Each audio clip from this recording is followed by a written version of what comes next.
ஒரு பெண்ணை பார்த்ததும் வந்துட்டு குலதெய்வம் இருக்கு. ஒரு பெண் சந்தோஷமா இருந்தா வீட்ல குலதெய்வம் இருக்கு.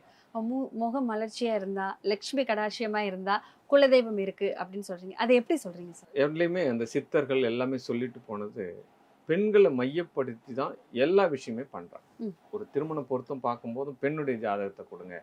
அதுதான் முழுமையா பார்க்குறா. ஒரு வீடு வாங்குறோம், ஒரு நிலம் வாங்குறோம். எத வாங்குனாலும் சரி, முதல்ல அந்த குடும்பத்தினுடைய பெண்மணியினுடைய ஜாதகத்த எடுத்து, அந்த நட்சத்திரத்துக்கு சரி வருதா? ம். எப்படி வருது? அப்படின்னு பார்த்துட்டு தான் எல்லா ஆகர்ஷணமே நம்ம பண்ணிட்டு இருக்கோம். அந்த வகையில அந்த குடும்ப தலைவி தான் அந்த குடும்பத்தினுடைய குலதெய்வமாக ம். கருதணும். முதல்ல ஒரு பெண்மணி தன்னுடைய குடும்பத்துக்கு மருமக வரா அப்படின்னா, அவ தான் அந்த குடும்பத்து குலதெய்வம் அதுக்கு மேல.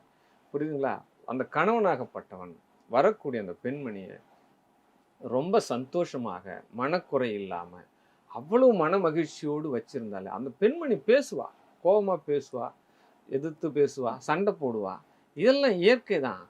அந்த அந்த விட்டு குடுத்து மனப்பான்மை வெளியில சொல்றவங்க சொல்லுவாங்க, "இவன் பொண்டாட்டி தாசன்டா, பொண்டாட்டிக்கு அடிமைடா" அப்படின்னு சொல்லுவாங்க. நீங்க நல்லா பாருங்க. எந்த குடும்பத்துல ஒரு பெண் ரொம்ப சந்தோஷமா இருக்கிறாளோ, அந்த குடும்பம் மிகப்பெரிய ஒரு வளர்ச்சி ஆயிடும்.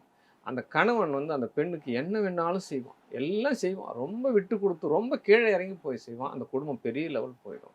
இந்த சிறப்பு. இடத்துல ஈகோவ விட்டு குடுத்தாங்க அப்படின்னா, அந்த பெண்ணை எந்த ஒரு குடும்பத்துல சந்தோஷமா வச்சிருக்காங்களோ, அந்த குடும்பம் குலதெய்வத்தால் ஆசீர்வதிக்கப்படும்.